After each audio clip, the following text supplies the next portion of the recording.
안녕하십니까. 여섯 번째 예도 강좌 시작하겠습니다. 여섯 번째 주제는 락강의 기표, 그리고 소제목은 의미와 연세라고, 쉥드 시니피아라고 하는 의미와 연세, 사슬, 번역이 다 되죠. 쉥은 불어인데 영어의 체인이죠, 그죠? 사슬과 연세라는 개념이 함께 들어있는 이 부분을 예도가 오늘 강좌를 열겠습니다. 오늘 강좌를 들으면 여러분들이 락강의 의도를 명확하게 파악할 수 있는 그러한 계기를 마련한다고 할 수 있겠죠. 사실은 락강은 1953년에 발표된 정신분석에서의 말과 언어의 기능과 분야라고 하는 이 논문에서 레비스트로스에게 찬사를 보내면서 소시르와 로만 야콥슨에 대한 이름을 언급하지 않습니다. 그러니까 곧바로 그 소시르와 그 로만 야콥슨의 언어학에서 근거한 그것을 사용하여 구조주의를 창시한 이 레비스트로스에게 의존함으로써 소시르와 로만 야콥스는 바로 레비스트로스로 감으로써 건너뛴다고 할 수 있겠죠. 그렇게 함으로써 락강의 어떤 사유에 있어서 무의식과 언어의 어떤 그러한 관계는 언어학이 어느 정도 축소되고 바로 인류학으로 갔다라는 오해를 받게 되었고, 그럼으로써 그 구조가 어떻게 상징계에서 작동하는지를 세밀하게 검토할 필요가 있었습니다. 그래서 4년 후에 발표한 무의식에서 문자의 기능이라고 하는 이 논문에서 에크리에서 이폴리트의 프로이트의 부정이라고 하는 응답과 사례와 응답이라고 하는 이 부분 뒤쪽에 위치시키고 있어, 그죠? 그래서 이 논문은 나중에 프로이트 이후의 이성이라고 하는 제목과 함께 덧붙여서 이 논문이 언급되고 있는데, 마지막에 그 유명한 프로이트 이후의 이성이라고 하는 것은 데카르트의 그 코기토 에르고숨을 그 변형시킨 그러한 그 유명한 내가 생각하지 않는 곳에서 나는 존재한다. 그리고 내가 존재하지 않는 곳에서 나는 생각한다. 이 유명한 데카르트 이후의 이성 철학을 후셀까지의 이성에 근거한 이러한 철학을 거부하는 그런 쪽으로 이제 마지막을 장식하게 되는데, 마침내 이 논문에서 문자의 기능에서 그는 무의식에서의 어떤 그 구조가 철저하게 언어 철학에 근거하고 있다라는 이 부분을 이제는 세밀하게 분석하기 시작합니다. 그러니까 사실 상징계는 어느 정도까지 가는가 하면은 하이데거가 말한 그 존재 있죠. 존재라는 이 개념은 사실 니체의 관점에서 사유하면은 어떻게 되는 거죠? 존재는 언제나 언어를 통하여 우리에게 다가옵니다. 그래서 언어는 존재의 집인 거야. 맞죠? 후기 하이데거로 가면서 그렇게 되잖아. 그런데 하이데거는 이것을 신뢰의 해석학으로 갖고 갔습니다. 그러니까 존재는 우리의 왜곡된 어떤 비존재를 감추고 있다라고 하는 이러한 니체의 운명을 어떻게 보면은 긍정적으로 해석을 했고, 이 존재는 시 속에 들어있는 어떤 신의 목소리, 어떤 그 긍정적인 인류의 어떤 그 전통 안에 숨어 있는 다양한 존재가 떠났다가 존재가 복귀한다든지, 이러한 모든 하이데거의 말들은 언어로 떡칠됐는데 그 언어는 인류를 치유할 수 있는, 그러니까 인류의 고전 속에 들어있는 그러한 중요한 성서라든지, 그리고 인류의 고전으로 받침되는 인도의 어떤 그러한 철학이라든지, 그 다음에 중국의 철학이라든지, 한국의 중요한 그러한 철학들을 전부 다 그 모든 텍스트를 음명하는 거죠. 중요한 전통의 치유하는 목소리, 모든 것들을 전부 합쳐서 하이데거는 언어는 존재의 집이라고 했던 것이죠. 그런데 이것은 사실은 정기 하이데거한테서는 언어가 그런 기능을 하지 않습니다. 언어는 게레데라 그래서 잡담의 기능을 하는 거죠. 그래서 부정적인 의혹의 해석학이 놓여 있는데, 사실 니체의 어떤 그 언어에 대한 개념은 그렇게 신뢰의 해석학으로 가지 않고 인간이 언어를 사용한다는 것 자체가 이미 사태를 왜곡하고 사태를 은유로 볼 수밖에 없는 그러한 정신분석학적인 기능을 한다고 할 수 있겠죠.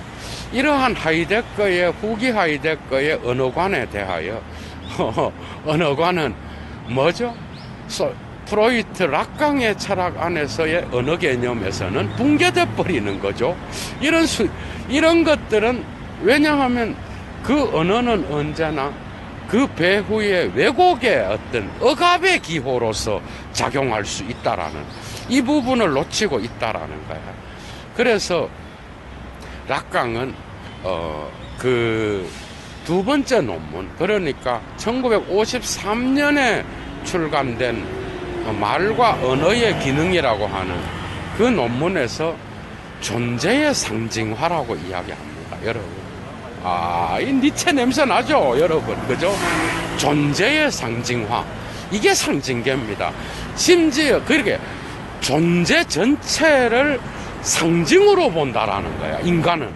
인간은 존재에 직접 다가갈 수 없습니다. 인간은 그러니까 언제나 존재의 상징으로 다가가는 거죠. 그러니까 모든 존재는, 인간은 상징을 통하여서만 이해하고 그 다음에 말하고 또 그것에 대하여 인식할 수 있다라는 거예요. 맞죠? 그래서 모든 존재는 상징으로 언급될 수 있으며, 이 상징화까지 언급되고 있는 게 바로 53년에 출간된 논문이었습니다.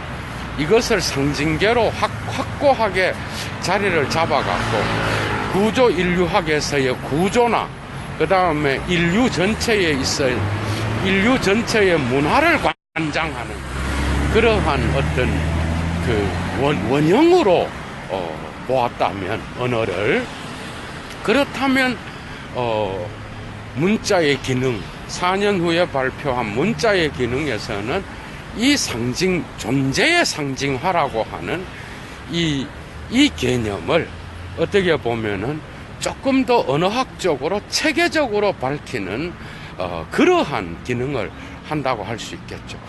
그러니까 이 부분은 매우 중요한데, 락강의 에크리에서 가장 중요한 부분이라고 할 수 있습니다.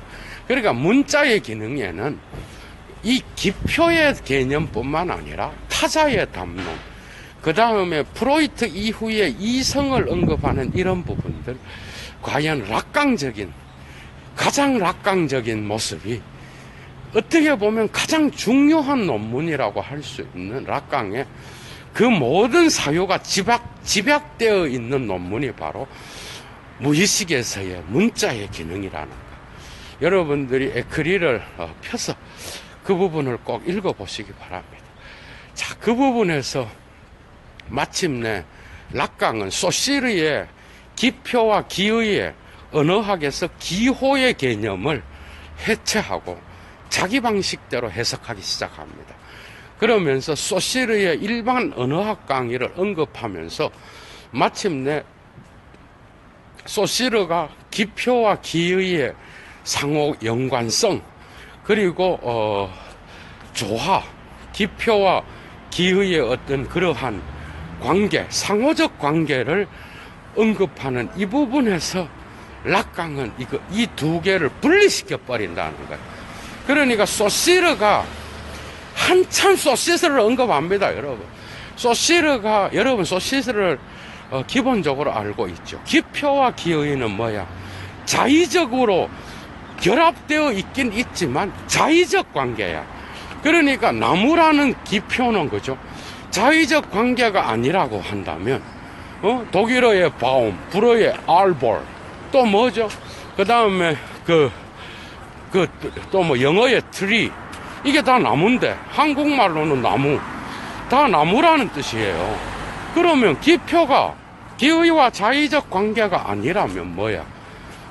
이런 것들이 함께 통일되어 있어야 될 게 아니야. 그런데 기표와 기의는 이러한 통일성이 형성되지 않습니다. 모든 언어에서 이런 것들이 각각 다르게 나타난다고. 그 점에서 기표와 기의의 관계는 자의적 관계라고 했어.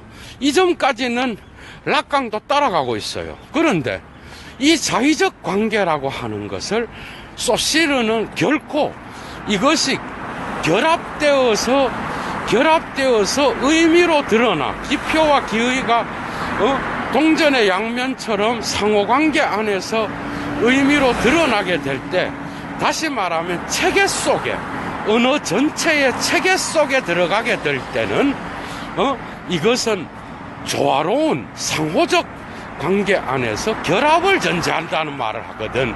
그러니까 체계 속에서 차이를 드러내려 그러면 기표와 기의는 자의적 관계에 의해서 결합되지만 어떤 방식으로든 결합을 해야 되는 거야. 그런데 이러한 결합의 관계를 소시르가 말하고 있는데 락강은 이것을 해체해버립니다, 여러분. 엄청나게 중요한 걸 오늘 하는 거예요. 이거를 해체하고 이것을 완전히 다른 개념으로 바꿔버려. 그러니까 소시르의 언어학을 완전히 수정해버린다는 거야. 어떻게 수정하는가 하면은 그는 수학의 연산의 방식으로 이거를 사용하는데 기의를 나타내는 불어의 시니피에, 그죠? 시니피에를 소문자로 씁니다. 그리고 위에, 그리고 가로줄을 긋고 그 다음에 기표를 나타내는 시니피앙을 대문자로 써서 그 대문자를 이탈릭체로 강조하고 있어요. 그러니까 기표가 이것을 문자의 기능에서 소시르는, 아니 락강은 어떻게 설명하는가 하면은 기표는, 그리고 기표의 대문자의 이러한 글자가 기의의 소문자보다 위에, 가로줄로 위에 있다라는 거는 어떤 방식으로건 기표가 기의를 지배한다라는 의미를 갖고 있다는 거예요. 기표는 기의를 지배하고 있으며 이 기표의 기능에 따라서 기의는 움직인다라고 하는 거야. 두 번째는 기표의 어떤 그러한 힘에 의해서 기의는 지배당하고 그 다음에 그 힘에 의해서 기의는 그 아래에 눌려 있다라는 얘기를 하는 거라고.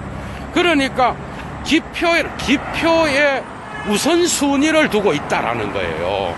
그런데 소시르는 기표와 기의를 이런 방식으로 위에 놓고 아래에 놓는 이런 방식으로 하지 않고 기표와 기의를 수평적으로 서로는 자의적 관계에서 형성되고 있지만 결국 그 결합은 조화로운 상호적인 관계에 의해서 결합되어서 체계 속에서 의미를 만들어낸다라고 하는 이런 주장을 하는 거라고. 그러나 락강은 이것을 풀어 헤쳐서 기표를 나타내는 시니피앙의 S자를 대문자로 쓰고 그 다음에 가로줄을 하고 아래에 소문자 시니피의 기의를 표시하는 연산 등식을 만들어냅니다. 그래서 기표는 기의를 지배하고 그 다음에 기의는 언제나 기표들의 사슬을 따라서 움직이고 거기에서 말을 한다라는 거예요. 그러니까 기표는 체계입니다, 여러분. 이제 이해가 돼요. 그러니까 소시르는 기표와 기의가 뭐예요? 기표는 뭐예요? 의미를 만들어낼 때 차이에 의해서 만들어내는데, 기표는 소리 이미지였어. 소리 이미지가 뭐예요? 소리 이미지가 곧 개념으로 변한다 그랬거든. 그러니까 사고작용이 일어나려 그러면 기표의 소리 이미지가 언어의 체계 안에서 차별화를 만들어내야 되는 거야. 그럴 때 개념이 만들어지는데, 이 개념은 언제나 소리 이미지와의 관계 안에서 일어난다고 봤다는 거야. 그러니까 이런 소시르의 이러한 근원적인 이런 개념들을 락강은 거부하고, 그죠? 소리 이미지, 그리고 문자로서의 기표, 이 기표의 기능을 위에 두고 기의를 아래에 둠으로써 기의를 억압하고, 그죠? 그리고 기의는 기표와 만날 수 없고, 그리고 고정점이라고 하는 그러한 지점 이외에는 기표와 기의는 결코 따로따로 논다라는 거예요. 그래서 락강은 기표로부터 기의가 미끄러지고 굴러 떨어지고, 그죠? 그리고 또 기표는 다른 기표와의 관계, 그리고 기표들의 사슬이 있다고 봤다라는 거예요. 그거를 바로 쉥드 시니피아라고 이야기합니다. 그러니까 기표와 연세라고 하는 거는 기표들이 실제로 그렇게 언급합니다. 기표들이 목걸이의 사슬과 같이 그렇게 연결되어 있다는 거야. 그런데 이 기표들이 목걸이의 사슬과 같이 연결되어 있다라는 게 뭐예요? 연결되어 있으면 그 목걸이의 어떤 그 사슬이 하나하나가 분리되잖아. 그런데 이 하나의 고리는 또 다른 기표들의 사슬과 연결되어 있다고 본 거예요. 이해가 됐어? 그래서 이런 기표들의 어떤 이러한 사슬로 상징계의 구조가 이렇게 기표들의 사슬로 연결되어 있고, 모든 인간이 근원적인 의미를 추적하는 정신분석자는 이 기표들의 사슬을 따라서 의미를 생각해야 된다는 거예요.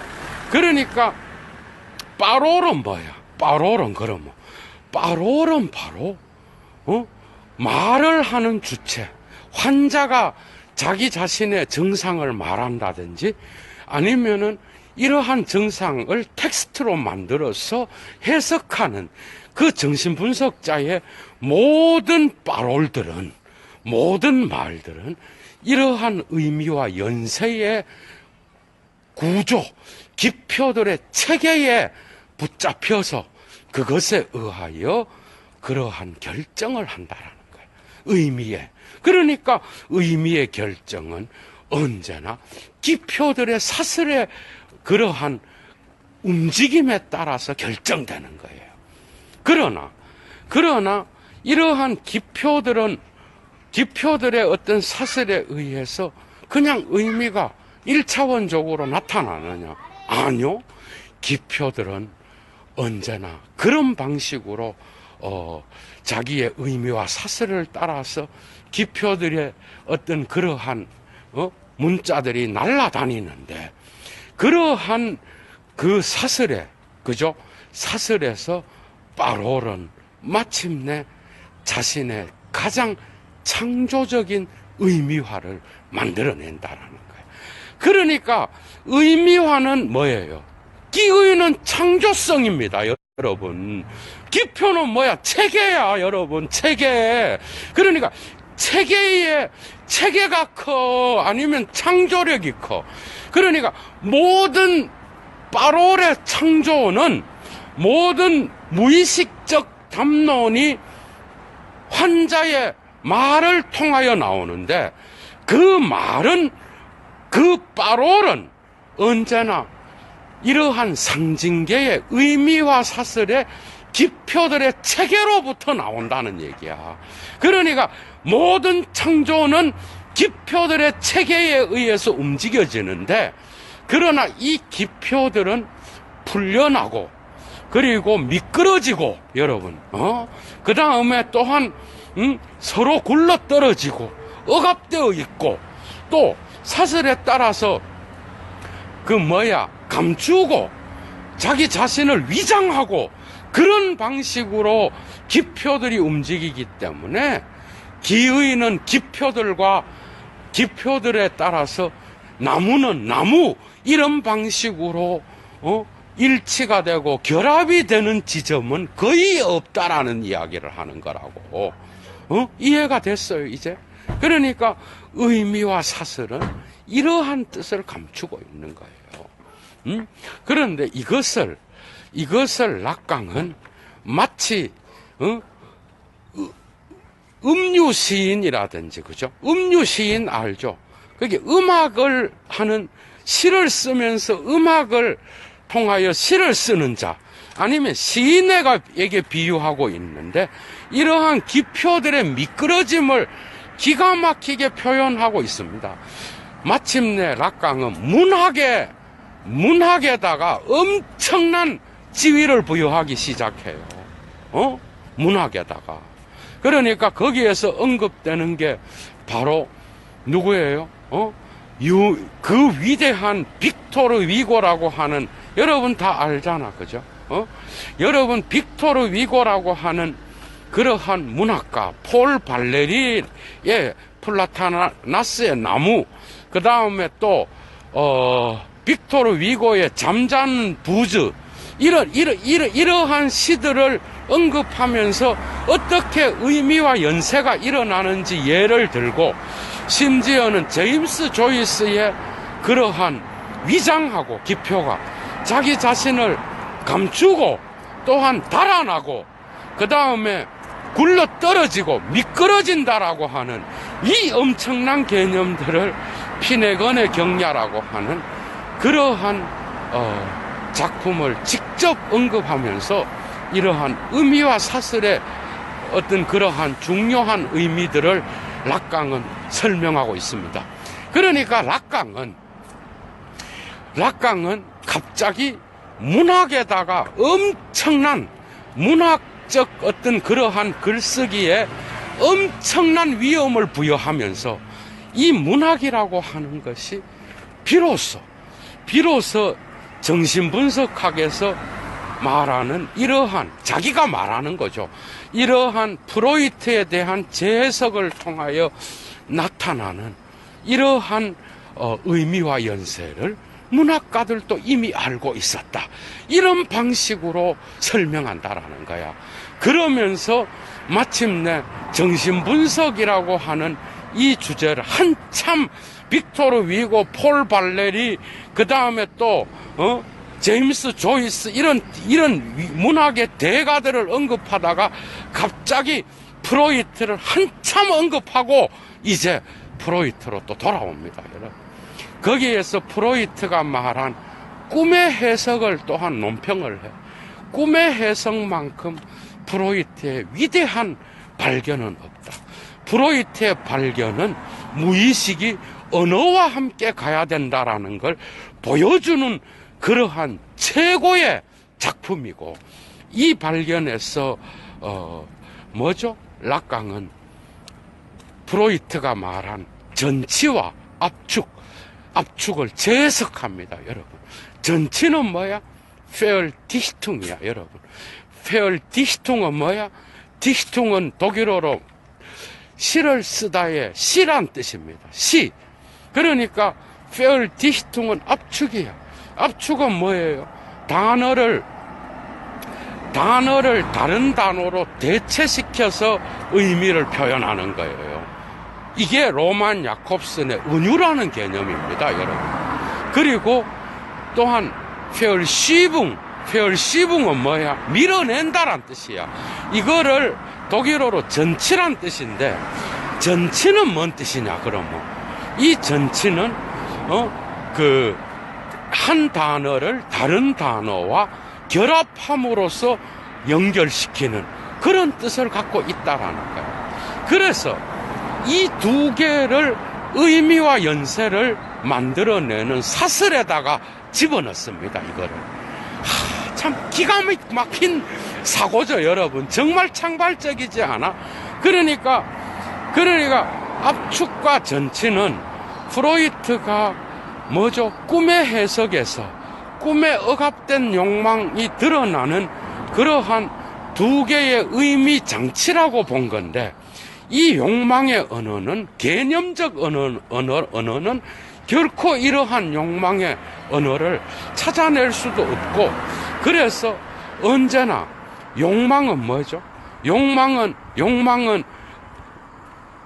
은유와 그 다음에 압축이 뭐야? 은유죠. 그 다음에 전치, 환유를 통하여서만 이러한 자기 자신의 욕망의 구조를 드러낸다라는 거거든. 그러니까 프로이트가 꿈의 해석에서 사용한 이러한 언어적인 개념을 끄집어낸다고.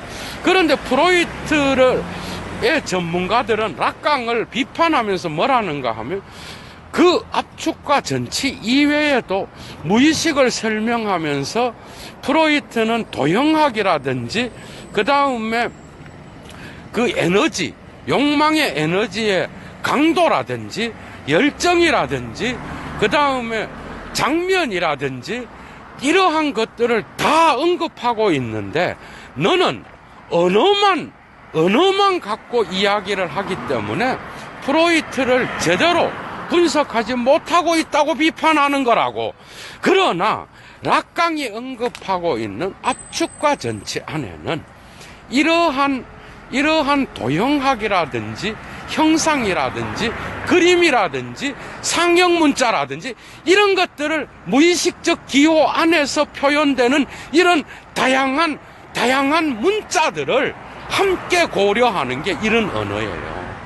그러니까 제가 예도가 어제 강의한 것처럼 이러한 깊은 구조주의의 개념이라든지 칼 융의 원형 개념을 이해하지 못하고, 이마고라든지 이런 개념을 이해하지 못하는 자들이 락강을 오해하는 겁니다. 락강의 언어 개념은 이 모든 것들을 포괄하는 그런 개념이라는 거예요. 그래서 뭐죠? 락강은 이런 것들을 프로이트의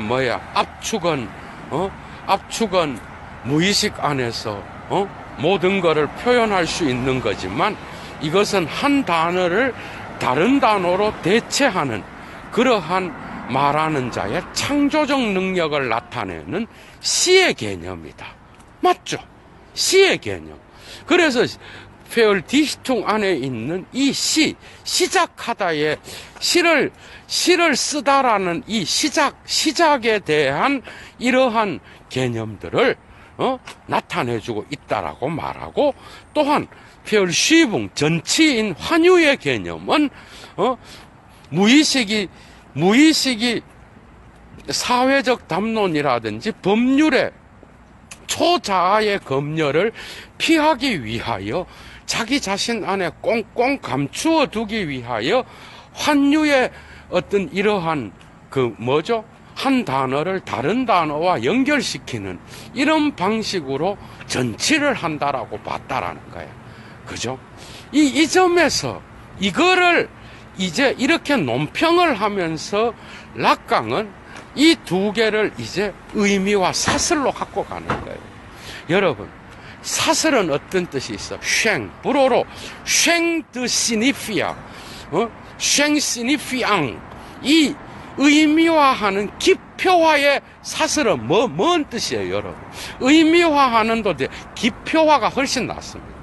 기표화하는, 의미화하는 이 연쇄는 뭐야? 여러분들, 연쇄는 두 가지 뜻을 갖고 있어. 이건 락강의 해석을 따라갑니다. 연쇄는 어떤 뜻이 있죠? 이 연쇄는 먼저 말하는 파롤, 말하는 자의 어떤 그 의미를 사슬로 묶는다는 뜻이 있어. 사슬은 두 가지죠. 사슬은 감옥에 감옥에 누군가를 가두어서 묶어둔다라는 뜻을 갖고 있어. 맞죠? 그런데 사슬은 두 번째에 다른 뜻을 갖고 있어. 여러분들이 락강을 따라오기 위하여서는 이러한 언어학의 이러한 탁월한 의미들을 잡아내야 돼요. 항상 이중적 의미를 갖고 있어요.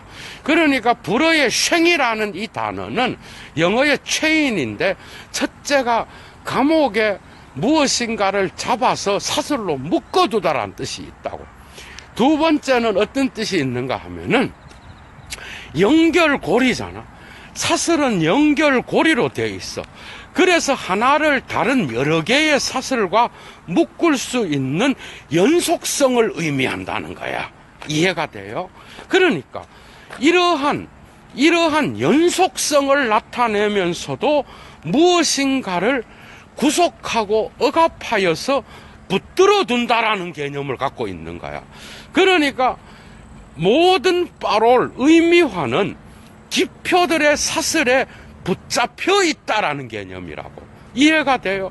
그래서 모든 의미화는 기표들의 움직임과 이 사슬에 근거해서만 의미를 만들어낸다는 거야. 그러니까 기표들의 다양한 그러한 운동에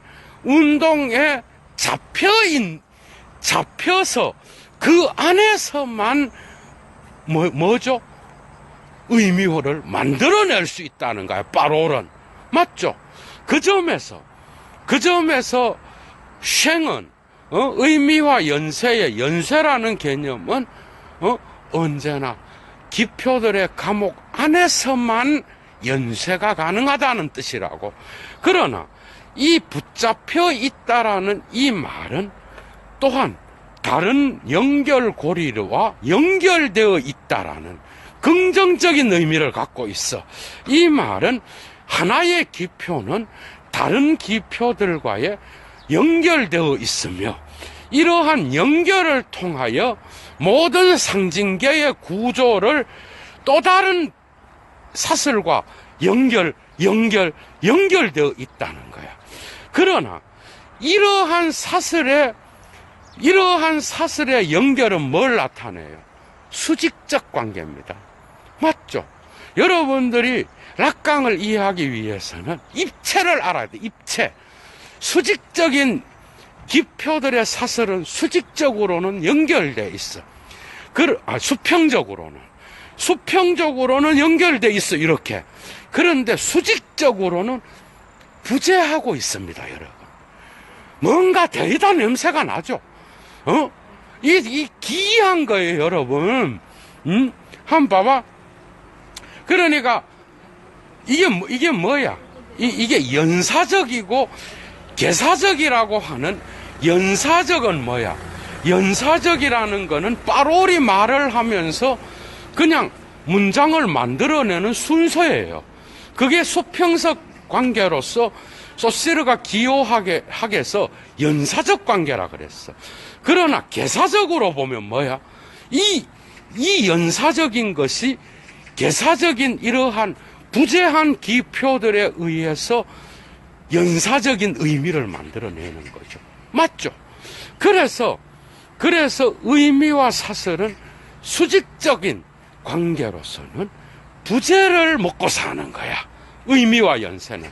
그러니까 의미와 연쇄에서 이 연결고리의 수직은 하나의 연결고리에 빈 공간을 나타내는 거라고. 이 빈 공간은 의미가 언제나 뭐죠? 기표의 어떤 걸 따라가지만 기표 안에서 의미가 지 멋대로 놀아난다라는 거야. 미끄러지고 그 다음에 굴러 떨어지고 또 뭐야? 그 의미들이 수직적으로 보면은 뭐야? 부재해 있는 거예요. 이 부재를 락강은 뭘로 표현하고 있어? 이 수직적인 의미와 연쇄의 수직적인 거를 뭘로 나타내고 있어? 바로 프로이트의 이 페얼쉬붕이라고 하는 이 뭐야? 이 전치 환유의 이 전치가 로만 야콥슨한테로 가면서 환유가 되잖아. 메타놈이 이 환유의 뜻을 나타내는 게 부재로 봤다라는 거야. 그리고 의미와 연쇄를 연결 짓는 이러한 뭐죠? 연결고리의 연속성은 뭐야? 뭐의 기능이에요? 환유의 기능인 거지. 연속성은. 그리고 부재의 기능은 뭐야? 은유의 기능인 거야. 그러니까 페얼디히퉁 압축은 뭐야? 의미와 연쇄의 수직의 의미를 나타내는 거니까 뭐겠어? 의미화가 수직적으로는 압축되어 있는 거야. 그리고 수평적으로는 연결되어 있는 거라고. 이게 바로 전치라는 거예요. 그래서 기표의 전치의 운동 수직 아래에는 그 의미가 중층적으로 포개어져 있다라는 거야. 그러니까 의미는 뭐야? 의미와 연쇄에서 볼 때는 부재한 거죠. 이해가 됐어? 이제 엄청 깊이가 있는 거죠, 여러분. 응? 예도의 강좌를 따라와 보니까 어때? 이 락강의 세계가 결코 프로이트에 대한 이해 없이는 불가능하고, 그죠? 이러한 것들이 의의 대가들을 따라서 기가 막히게 일치하는 이런 부분들은 여러분들 너무 신기하지 않나요? 로만 야콥슨의 은유와 한유의 개념, 이거를 레비스트로스가 구조주의에 적용시킨 이러한 것들, 그리고 이런 것들을 기표와 기의의 기가 막힌 분리를 통하여, 그죠? 재해석하고 있는 락강은 정말 대단한 거예요, 여러분. 여기에서 락강 이해가 다 무너지는 거야. 예도는 장담합니다. 오늘 강좌는 락강 강좌의 정점이 될 거예요. 정점이라고. 이해가 되죠. 그러니까 의미와 사설에는 언제나 수평적이고 수직적인 관계가 있는 거야. 그래서 기표는 기의와 만나지 못합니다. 언제나 이것은 락강이 타자의 담론을 이야기하면서 이폴리트를 통하여 해겔을 끌어들이면서 이야기하는 욕망의 언어, 인간의 언어는 결코 기표는 이 다양한 기의들을 잡아낼 수가 없어. 그래서 기의는 기표들을 따라서 자기 자신을 따라 움직이지만 하나의 기표 위에는 수백 개의 기의가 따라다닌다고 보면 되는 거야. 이해가 됐어? 이 기표는 체계입니다, 여러분. 그리고 기의는 뭐야? 말하는 자 빠롤이에요. 환자가 말을 할 때 자기의 기의를 바꾸고 자기의 기의를 기가 막히게 다른 기표에 숨기고 그렇게 함으로써 기표까지도 다 바꾸듯이 그런 방식으로 인간의 주체는 이러한 자기의 무의식의 이러한 상징계의 전체 구조 안에서 자기 자신의 빠로를 말한다는 거야. 그래서 락강은 기표를 기의 위에 두었고 이 기표가 기의들을 지배하는, 그래서 기의는 언제나 체계 안에서 일어난다라는 이 소시르의 개념을 이야기하려고 했던 거야.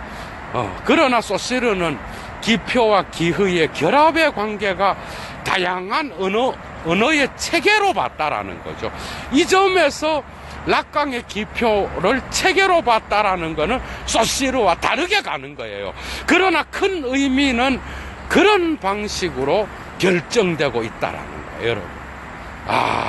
깊이가 있죠. 여러분들이 예도의 강좌를 듣고 에크리의 문자의 기능을 꼭 읽어보시기 바랍니다. 이제는 다 들어올 거라고, 그 의미들이. 그러면서 뭐예요? 이 기표의 의미화된 이 기표들의 사슬을 이야기하려고 그가 빅토르 위고와 폴 발레리의 시와 그리고 또한 뭐야? 또한 제임스 조이스를 언급할 때에 그 의도를 여러분들이 따라갈 수 있을 거라고. 이러한 다양한, 그죠? 문학 대가들의 의미와 연세를 이야기하면서 그가 이러한 기표의 지위를 언제나 뭐죠? 언제나 음악의 다중성, 다양한 목소리의 비유를 하고 있으며 시의 다양한 의미의 이러한 기표들의 연쇄를 나타내고 있다라는 것. 참 탁월한 분석이라고 할 수 있습니다, 여러분. 이 점에서 그냥 정신분석만 전공한 자들은 락강을 당연히 이해를 못하는 거예요. 당연히. 왜냐하면 이러한 다양한 의미들을 함께 사용하고 있는 이 락강의 의도를 도저히 따라갈 수가 없죠. 그러나 이러한 의도 배후에는 언제나 프로이트가 숨어 있다라는 거예요, 여러분. 이 프로이트를 이야기하기 위하여 이 다양한 이야기들을 다 끌어오고 있다라는 거예요. 그러니까 의미와 연쇄 안에서 일어나는 이 기표의 움직임은 마치 시인들이 써놓은 그 시 위에서의 어떤 문자라든지 또 음악의 음표가 바로 기표라고 본 거야. 그러니까 음악이 음악에서 여러분들 기표를 보고 음악의 연주를 하잖아. 연주는 기입니다, 여러분. 시인들의 문자는 기표야. 그런데 의미는 언제나 이 기표를 떠나서는 만들어질 수가 없는 거예요. 그러니까 하나의 음악이 나타나기 위해서는 언제나 이 기표의 체계 안에서만 연주를 해야 그 음악 하나가 탄생되는 것처럼, 그리고 한 시인의 텍스트 위에서만 의미가 창출되는 것처럼 기표는 언제나 그 운동을 통하여 기의를 제한하고 억압하고, 그리고 억압된 이러한 의미들은 끊임없이 자기 자신의 모습을 변화시키고 있다라는 걸 표현하려고 했다라는 거야, 여러분. 그러니까 이 상징계의 구조 안에는 이런 의미와 연쇄가 있다라고 본 겁니다, 여러분. 참네.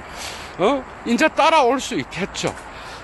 그래서 이러한 개념어들이라든지, 우리가 말하는 표면적인 언어의 의미는, 언어의 의미조차도 이러한 기표와 사슬 안에서 왜곡되고 변형되어서 나타날 수 있다라고 본 겁니다. 그래서 일상생활에서의 우리의 말 속에 우리의 억압된, 우리가 어릴 때부터 억압했던 그러한 언어 습관과 행동 습관이 자기도 모르게 이 농담과 일상의 말 속에 숨어 있다라고 봤던 거예요. 그래서 병리학은 언제나 일상의 말과 행위, 인간의 자기도 모르는 행위로부터 그런 것들을 다 텍스트로 삼을 수 있다라고 봤다는 거야. 그러니까 기의를 높이 둘 수 없었던 게 인간의 무의식 안에는 문자가 먼저 있었어요. 여러분들이 이 부분을 이해하려면 데리다의 그라마톨로지랑 이 누구예요? 락강의 기표, 락강의 시니피앙, 이 두 개의 개념은 같이 가는 거예요, 여러분. 우리의 무의식은 주체의 무의식이기도 하지만 우리 인류의 무의식은 태고 쪽에 있었던 겁니다, 여러분. 우리의 주체랑 상관없이 우리의 문화와 우리의 역사를 지배하는 신화 속에 이미 문자가 있었어요. 이 문자는 언제나 원문자로서 우리의 말을 지배하고 우리의 빠로를 각 시대마다의 말들을 지배한다라고 봤다라는 거야. 자기도 모르게 루소가 자기 자신의 신앙을 고백하고 자기 자신의 윤리를 이야기하고, 루소가 자기의 고백록에서 자기가 털어놓을 수 없는 그런 다양한 것들을 이야기할 때도 원문자는 언제나 그의 무의식 속에서 이미 작동하고 있었다는 걸 데리다는 그라마톨로지에서 보여주고 있다는 것이죠. 이 점에서 기표가 문자가 말보다 앞선다라는 걸 이해 못했던 무수한 그죠? 무수한 그러한 정신분석자들은, 그리고 정신의학자들은 락강을 이해할 수 없습니다, 여러분. 저는 장담합니다. 그리고 데리다의 그라마톨로지도 이해할 수 없습니다. 그라마톨로지의 이해는 오히려 칼 융의 이마고라든지, 그리고 레비스트로스의 어떠한 구조주의에서의 그러한 신화 분석, 그 다음에 친족 관계 안에서 나타나는, 그죠? 자연과 문화의 경계 안에서 일어나는 근친상간, 그리고 종교의 기원에서 나타나는 그러한, 집단 무의식의 노이로제, 이런 것들을 전부 다 이해할 수 있는 자들, 이런 자들만이 왜 기표가 기의보다 앞서 있고 이 기표가 끊임없이 기의를 지배하는지를 이해할 수 있을까라고. 여기서도 엄청난 인문학적 이해가 필요합니다, 여러분. 참 기가 막힌 어떤 그런 뜻입니다, 여러분. 그래서 의미와 연세에서 기표들도 기표들끼리 미끄러지지만 의미는 더더욱 고정될 수 없고, 이 기의는 기표들을 따라 움직이기는 하지만, 그러나 기표들의 어떤 그러한 연쇄 배후에서 포개짐으로 나타나기도 하고, 또한 압축과 연쇄를 통하여 나타나지만, 그 배후의 의미들은 언제나 숨어 있고 굴러 떨어지고, 그죠? 결코 이 기표와 기의의 고정점이라는 거는 거의 만나질 수 없다라는 거예요. 그러나 우리는 언제나 정상인으로서, 그죠? 이야기를 하고 말을 하잖아요, 여러분. 락강은 기의를 언제나 기표보다 하위에 두었지만, 때로는 기의를 기표만큼 칭찬할 때도 있었습니다. 그거는 바로 라신의 도둑맞은 편지에서도 주로 나타나지만, 그가 언급하는 그 고정점이라는 게 있어요, 여러분. 이 고정점, 여러분 이걸 잘 알아야 됩니다. 지적 읽기에서 밥 먹듯이 나옵니다, 여러분. 이 개념, 고정점이 뭡니까? 기표와 기의가 만나는 지점을 의미와 사설에서 우연치 않게 정말 드물게 만나는 지점을 이야기했습니다, 여러분. 락강은, 그죠? 그 락강이 기표의 고정점에 기의가 붙잡혀져 있는 그 상태, 기표와 기의가 서로 만나는 상태가 있다고 본 거야. 그죠? 그거를 그는 침대 안에 있는 이불을 고정시키는 그러한 장치를 쓴다든지, 소파에 이런 안에 있는 속에 든 이러한 쿠션을 바로 잡아주는 그러한 못과 같은 역할로서 이러한 고정점을 이야기하고, 기표의 못이 기의의 다양한 것들을 붙잡아 줄 수 있는 그러한 의미로 사용하고 있다라는 거죠. 근데 이런 순간이 얼마나 많겠어요, 그죠? 그래서 그거를 갖다가 락강은 뭐라 그래요? 푸웽드 카피통이라 그래요. 푸웽드 카피통은 뭐야? 카피통은 쿠션의 점인 거야. 그거를 봉합선이라고 번역하기도 합니다, 여러분. 봉합선. 기표와 사슬이, 기표의 사슬들이 다양하게 움직이다가 지 멋대로 놀다가, 어떤 고정점이 형성된다는 거야. 그거를 봉합선으로 비유하고 있습니다, 여러분. 봉합선. 뭐야? 침대나 쿠션의 속을, 침대나, 어떤 그 소파의 쿠션의 솜들을 고정시키는 점, 기표와 기의가 어느 정도 기의들이 통제될 수 있는 그러한 지 멋대로 풀려나는 게 아니라, 특정한 지점에 고정될 수 있는 순간을 이야기했다는 거야. 이 고정점이 뭐야? 너무나 많이 이 고정점이 세게 이렇게 압축되면은 인간은 어떻게 돼요? 절망에 빠진다고 본 거예요. 그리고 이 고정점이 느슨해지면은 인간은 광기를 나타낸다고 본 거야. 그러니까 광기와 뭐죠? 기표들의 풀려난 상태는 광란의 상태예요.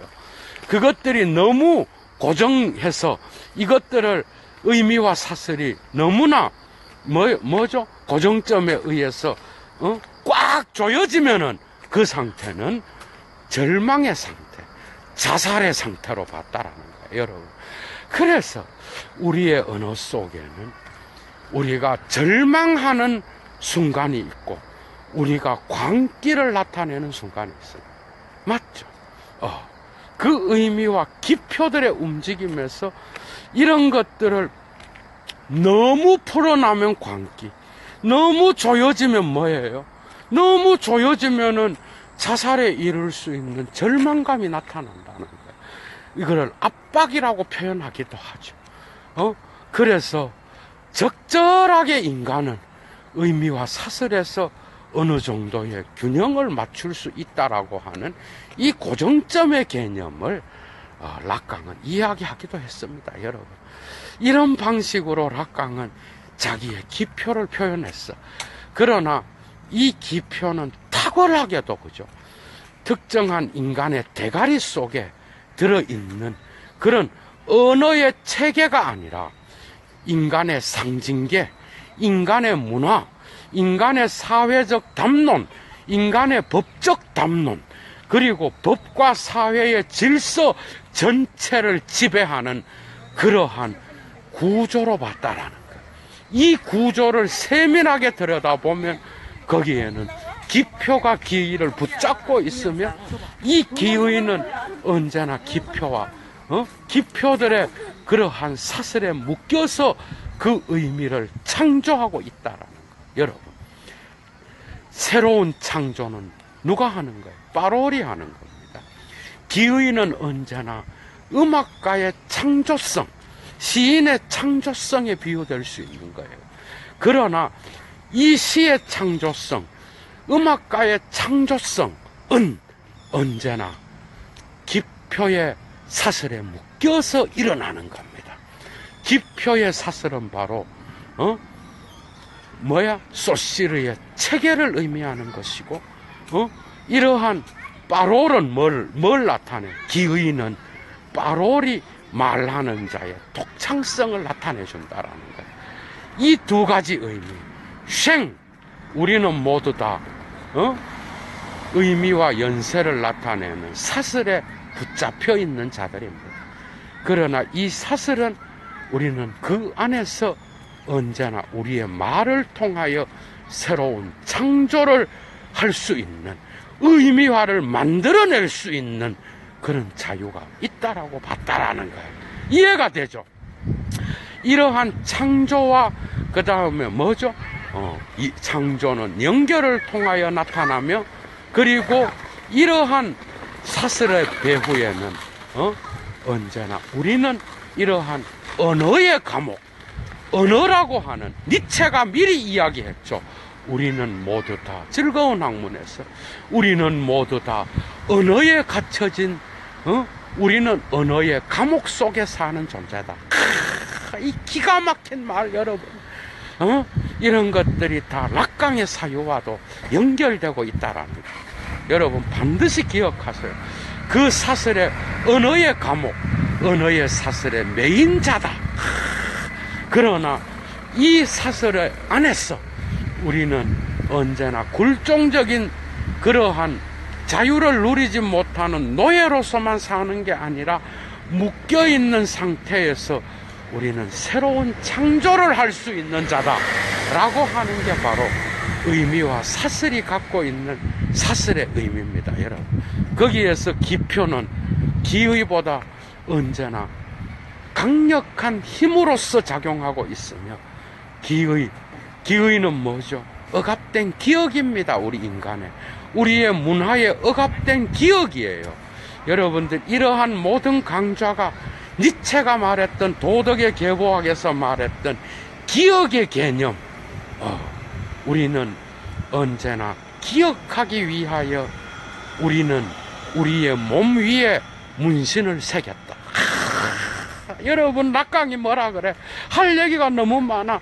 락강이 53년에 발표한 말과 언어의 그 기능에서 그러잖아요. 정상은 뭐냐? 육체의 사막과 그 다음에 마야의 베일 위에 쓰여진 상징이라 그럽니다, 여러분. 기가 막힌 말을 하는 거죠. 마야의 베일이 뭐야? 그리스적, 힌두적 사유의 모든 인간이 직접적으로 실제를 만날 수 없다라고 하는 베일, 육체 위에 쓰여진 사막은 뭐야, 여러분? 육체 위에 쓰여진 뭐죠? 그 사막은 바로 우리 인류가 우리의 육체 위에 우리의 억압된 기억을 써놓은 그러한 장소였다라는 거예요. 이런 깊은 의미는 대가들끼리 함께 통하는 그런 의미라고 할 수 있겠죠. 자, 예도는 물러가겠습니다. 할 얘기가 너무도 많지만, 그죠?